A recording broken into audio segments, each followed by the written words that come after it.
بسم الله الرحمن الرحيم.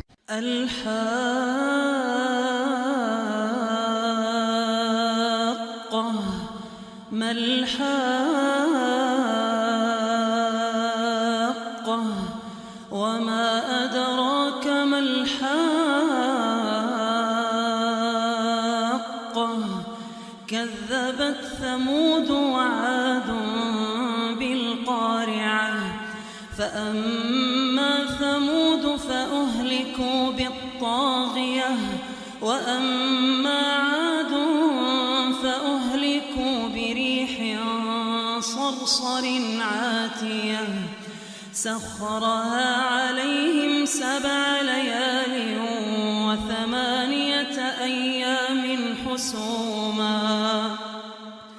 فترى القوم فيها صرعا كأنهم أعجاز نخل خاوية فهل ترى لهم من باقية وجاء فرعون ومن قبله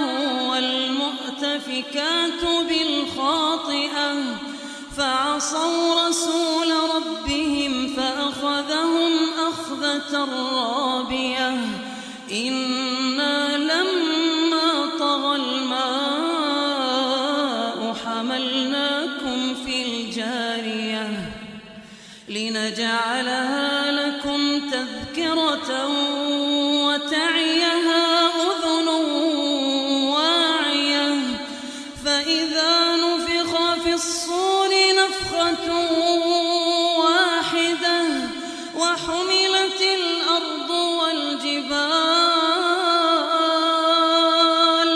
وحملت الأرض والجبال فدكتا دكة واحدة فيومئذ وقعت الواقعة وانشقت السماء فهي يومئذ واهية والملك على أرجائها ويحمل عرش ربك فوقهم يومئذ 8 يومئذ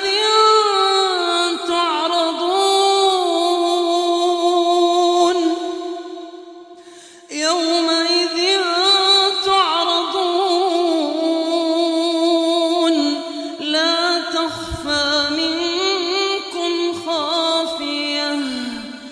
فأما من أوتي كتابه بيمينه فيقول هاؤم اقرءوا كتابيه إني ظننت أني ملاق حسابيه فهو في عيشة راضية في جنة عالية قطوفها دانية كلوا واشربوا هنيئا بما أسلفتم في الأيام الخالية وأما من أوتي كتابه بشماله فيقول يا ليتني لم أوت كتابيه ولم أدر ما حسابيه يا ليتها كانت القاضية ما أغنى عني ماليه هلك عني سلطانيه خذوه فغلوه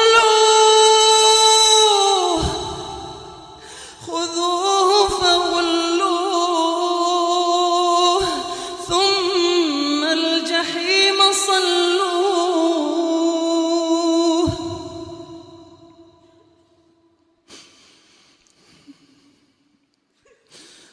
وأما من أوتي كتابه بشماله فيقول يا ليتني لم أوت كتابيه ولم أدر حسابيه يا ليتها كانت القاضية ما أغنى عني ماليه هلك عني سلطانيه خذوه فغلوه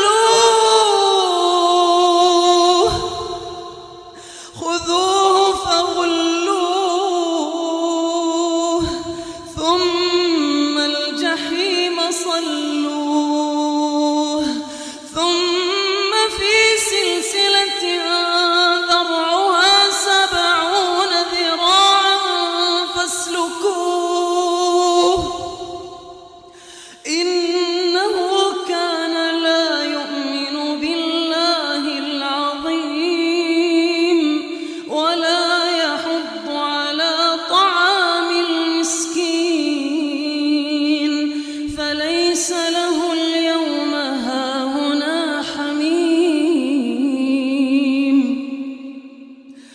فليس له اليوم هاهنا حميم ولا طعام إلا من غسلين لا يأكله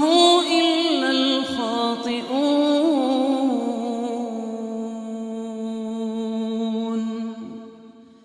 فلا أقسم بما تبصرون وما لا تبصرون إنه لقول رسول كريم وما هو بقول شاعر قليلا ما تؤمنون ولا بقول كاهن قليلا ما تذكرون تنزيل من رب العالمين ولو تقول علينا بعض الأقاويل لأخذنا منه باليمين ثم لقطعنا منه الوتين فما منكم من أحد عنه حاجزين وإنه لتذكرة للمتقين وإنا لنعلم أن منكم مكذبين وإنه لحسرة على الكافرين وإنه لحق اليقين فسبح باسم ربك العظيم